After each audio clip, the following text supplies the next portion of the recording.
The signal.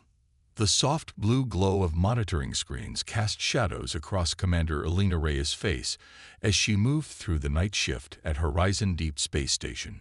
4 months into her posting at humanity's farthest outpost, she still found herself mesmerized by the endless stream of cosmic data flowing across her displays.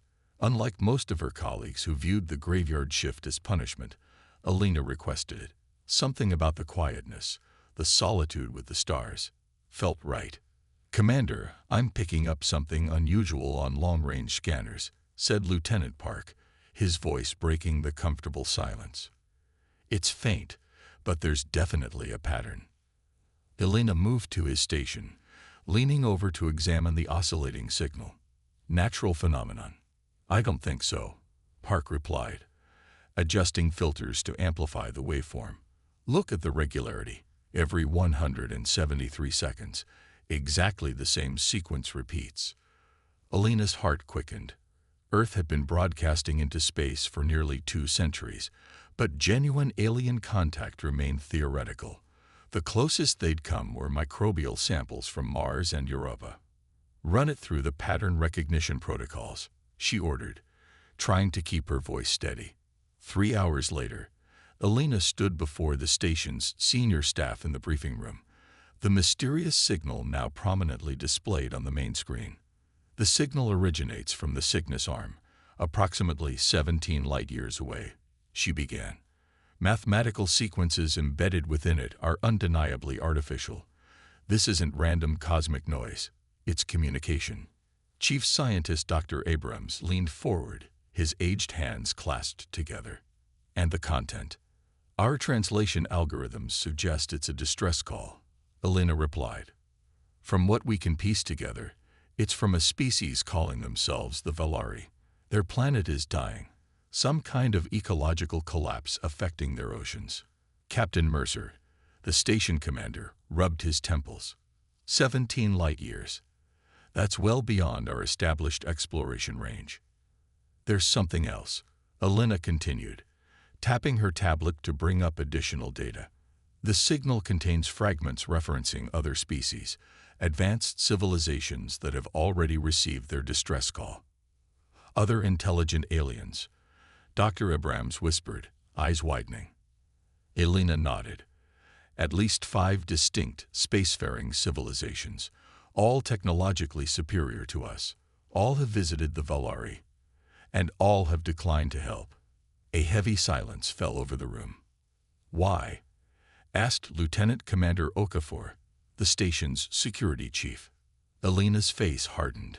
"According to our translations, they determined that rescue was economically impractical or logistically inefficient. The resources required to save an aquatic species with specific environmental needs exceeded what they were willing to invest." Captain Mercer stood, walking to the viewport that offered a breathtaking view of Earth below. "And what exactly are they asking for?" "Evacuation," Alina said simply. "Their world has perhaps 18 months before total collapse. They've tried everything to stabilize their environment, but the damage has progressed too far." Dr. Abrams shook his head. "Our technology isn't designed for interstellar evacuation of an aquatic alien species. We barely have the capability to reach them, let alone save them. So we're supposed to make the same calculation," Alina countered, an edge creeping into her voice. "Determine it's too difficult and move on. Leave them to die like everyone else did." Captain Mercer turned from the viewport. "I understand your passion, Commander, but our responsibility is to humanity. The resource allocation required for such a mission is exactly what makes us human." Alina interrupted. "Throughout our history, we've faced extinction-level threats, climate disaster, nuclear proliferation, the bioterrorism outbreak of '73. Each time, it wasn't cold calculation that saved us. It was our refusal to surrender to inevitability." The meeting concluded without resolution. The signal would be forwarded to Earth's United Council for evaluation, a process that could take weeks. Too long, Alina knew. She spent the following days diving deeper into the Valari signal, extracting every fragment of data, building a more complete picture of their plight. The Valari were an aquatic species with a civilization spanning thousands of years. Their achievements in marine biotechnology and sustainable ecosystem engineering had allowed them to build an advanced society in perfect harmony with their ocean world, until geological shifts triggered a cascading environmental collapse that their technology couldn't counter. When the United Council finally convened to address the Valari situation, Alina found herself standing before Earth's most powerful decision-makers, her voice carrying to representatives across the planet through holographic projections. "The question before us isn't whether we can help the Valari," Alina stated clearly. "It's whether we will." Every spacefaring species before us has made their calculation and found the Valari wanting. They determined that an entire civilization, billions of intelligent beings with their own history, art, science, and dreams, wasn't worth the cost. Admiral Zhang, head of Earth's Space Command, leaned forward. "Commander Reyes, the sentiment is admirable, but the reality is stark. We have limited interstellar capabilities. A rescue mission of this scale would require resources we simply cannot spare." "Respectfully, Admiral, I disagree," Alina countered. "I've spent the past week consulting with experts across Earth. We have the technological foundation. What we lack is precedent." She gestured, bringing up technical specifications for a theoretical vessel design. The new Pathfinder-class ship currently in orbital construction could be adapted.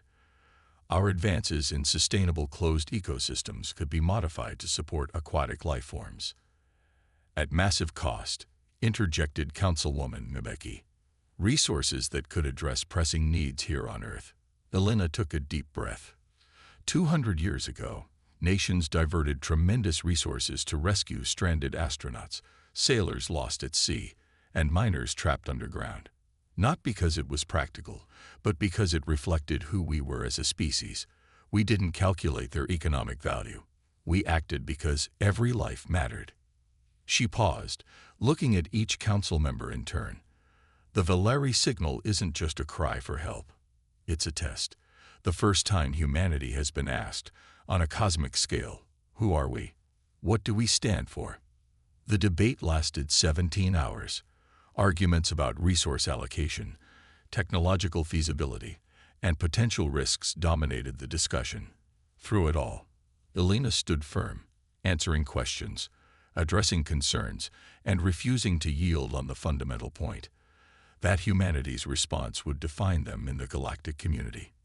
In the end, the vote was narrow, 52% in favor of intervention. 3 months later, Alina stood in the command center of the Pathfinder, humanity's most advanced vessel, now retrofitted with experimental systems designed specifically for the Valari rescue mission. Around her, a crew of 89 specialists prepared for humanity's first true interstellar rescue mission. "Final system checks complete, Commander," reported Chief Engineer Russo. "We're ready for departure." Alina nodded, taking her position at the command station. The ship hummed with energy as she opened a channel to Earth control. "United Earth Council, this is Commander Reyes aboard Pathfinder. We are prepared for departure and await final authorization." Admiral Zhang's face appeared on the main screen. "Authorization granted, Commander. This mission represents humanity's first major step into the galactic community. The risks are substantial, but the United Council believes the Pathfinder crew has the skill and determination required for success." Alina straightened. "We won't let Earth down, Admiral, nor the Valari." "Godspeed, Pathfinder," Zhang replied. "Remember, you carry not just Earth's technology, but our values. Show the galaxy who we truly are." As the communication ended, Alina turned to her crew. Faces tense with a mixture of fear and determination looked back at her. They all understood the stakes, not just for the dying alien race awaiting their arrival, but for humanity's place in a universe suddenly much larger and more complex than they had imagined. "Navigation. Set course for the Valari homeworld," Alina ordered. "Lieutenant Park, continue refining our translation algorithms. I want seamless communication the moment we arrive. Engineering reports quantum drive at optimal capacity. Chief Officer Martinez announced from her station. Estimated travel time: 47 days at maximum sustainable velocity. Elena settled into her command chair, eyes fixed on the main viewport as Earth slowly receded from view. The Pathfinder accelerated, pushing human technology to its limits as it raced toward a desperate civilization counting down their final days. "I hope we're not too late," Lieutenant Park said quietly from his station. Elena watched as the stars began to blur with their increasing velocity. "We'll make it," she stated with quiet conviction.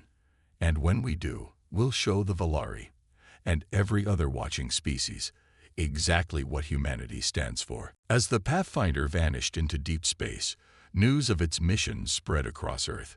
For the first time in generations, the planet found itself united in a single purpose, proving that humanity, despite its flaws and limitations, would not stand by while another intelligent species faced extinction. While the advanced civilizations that had come before calculated costs and determined rescue impractical, humans chose a different path, one that defied cold logic in favor of compassion. The journey had just begun, but already something had fundamentally changed. Humanity had announced its arrival on the galactic stage, not with military might or technological superiority, but with a simple, powerful message. "We hear you. We're coming. Hold on." The rescue. The Pathfinder dropped out of quantum drive with a shudder that resonated through the hull. After 47 days of travel through the void, the vessel's systems struggled to compensate for the sudden transition to normal space. Commander Elena Reyes steadied herself against her command station as the ship stabilized. "Status report," she ordered, her voice clear despite the fatigue of the long journey. "All systems operational, Commander," Chief Engineer Russo responded. "Quantum drive cooling sequences initiated. Environmental systems at 94% efficiency." Elena nodded, then turned her attention to the main viewport. The sight before them silenced the entire bridge crew. The Valari homeworld hung in space like a diseased jewel. Once vibrant blue oceans now mottled with sickly greens and browns. Massive weather systems churned across its surface, lightning storms visible even from orbit. "Life signs?" Elena asked quietly. Science Officer Chen examined her readings. "Concentrated in the northern hemisphere's oceanic regions. Approximately 1.8 billion individuals, mostly gathered in what appear to be underwater cities. That's less than half the population indicated in their historical records," Lieutenant Park said grimly. Elena's expression hardened. Any sign of the other spacefaring vessels mentioned in the Valari transmissions? "Nothing current," replied Lieutenant Commander Okafor from Tactical, "though I'm detecting residual energy signatures consistent with recent visitations. The last ship appears to have departed approximately 3 months ago." "They came, they saw, they left them to die," Russo muttered. Elena stood. "Open a communication channel using the translation algorithms we developed. Let's tell the Valari that humanity has arrived." The response was almost immediate. A holographic projection formed in the center of the bridge, a being unlike anything humans had encountered before. The Valari representative had an elongated torso with 4 graceful limbs that seemed to flow like water. Its skin was iridescent blue with intricate patterns that pulsed with what appeared to be bioluminescence. Where a human would have a face, the Valari had a cluster of sensory organs surrounding an articulated speaking apparatus.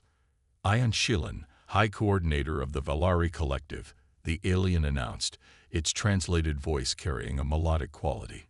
"You are not like the others who came before." "I am Commander Elena Reyes of Earth's Pathfinder mission," Elena replied, stepping forward. "We received your distress signal and have come to help." The Valari's skin patterns rippled intensely. The translation algorithm struggled to interpret the emotional context, but the meaning was clear, disbelief mixed with desperate hope.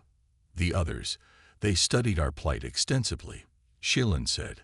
"Their technologies far exceeded what your vessel appears to possess, yet they determined our rescue was impractical." "Humanity measures practicality differently," Elena replied simply. We've brought specialists and technology designed specifically for your situation. We need to understand exactly what we're facing and how much time we have." Within hours, a delegation from the Pathfinder descended to the largest remaining Valari city. The underwater metropolis was encased in massive transparent domes, emergency measures to protect against the increasingly toxic waters of their dying oceans. Inside these protective bubbles, Elena and her team wore adaptive environmental suits as they faced the Valari Council. The situation was worse than their scans had indicated. The planet's oceanic ecosystem was collapsing due to a chain reaction that began with geological instability. Toxic elements from the planet's core had seeped into the oceans, destroying delicate biochemical balances that the Valari civilization depended upon. Their attempts to counteract the poisoning had accelerated unexpected side effects. They had perhaps 4 months before the toxicity reached levels that would extinguish all Valari life. Why did the other species refuse to help?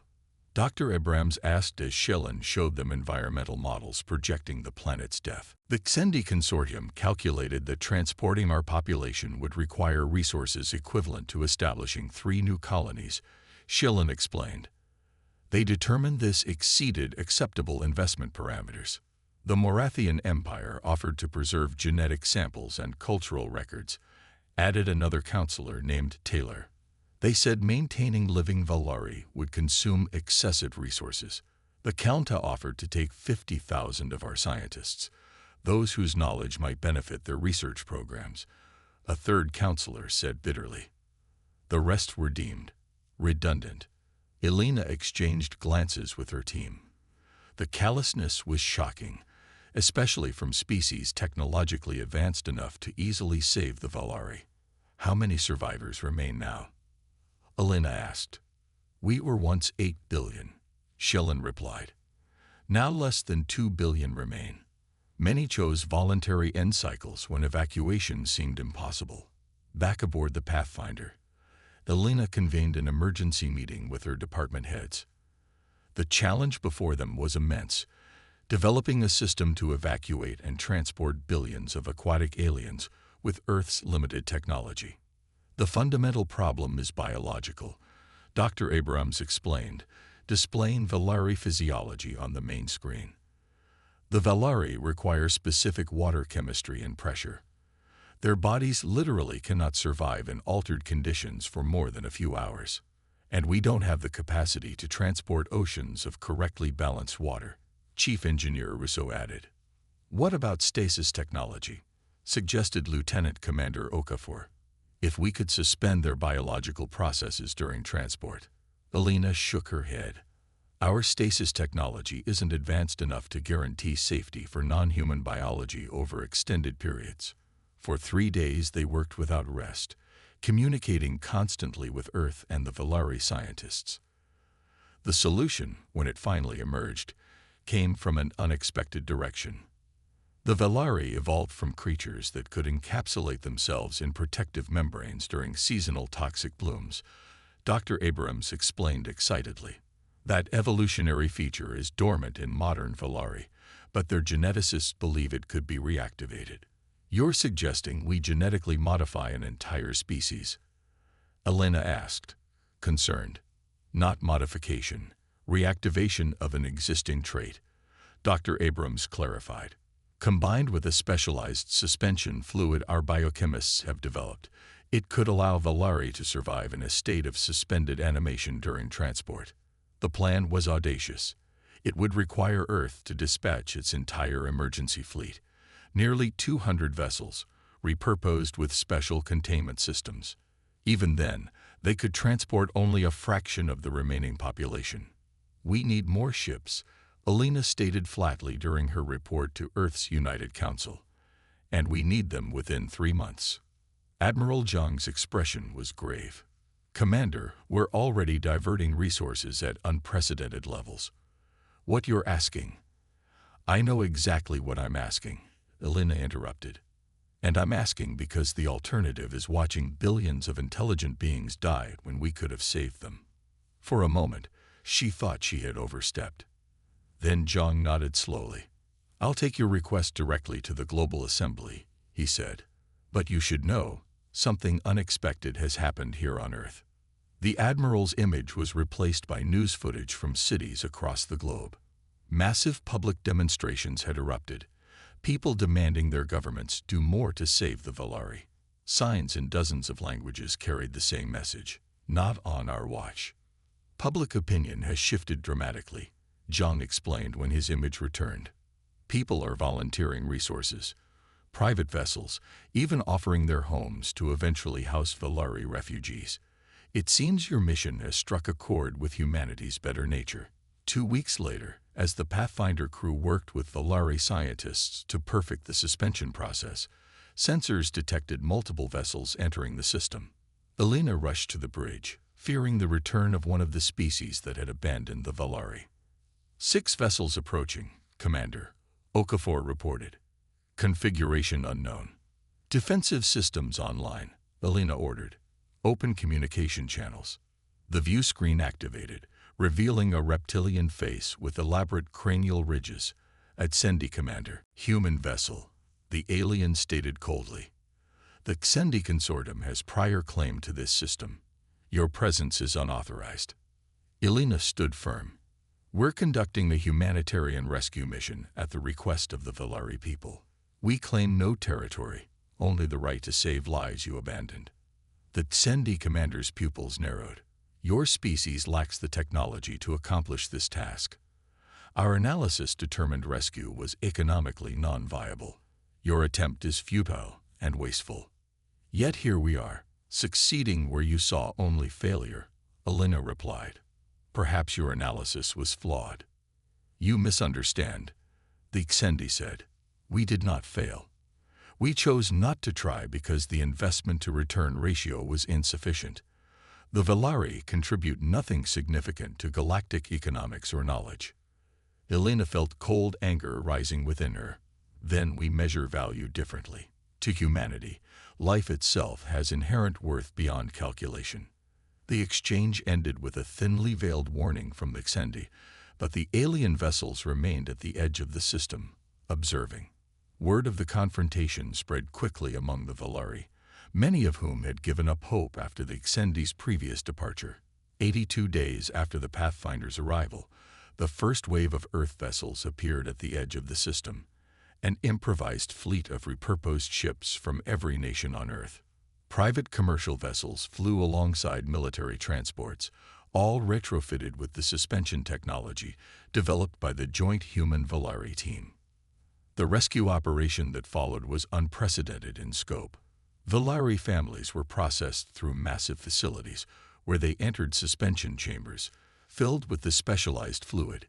Each chamber was then sealed and loaded aboard the waiting vessels.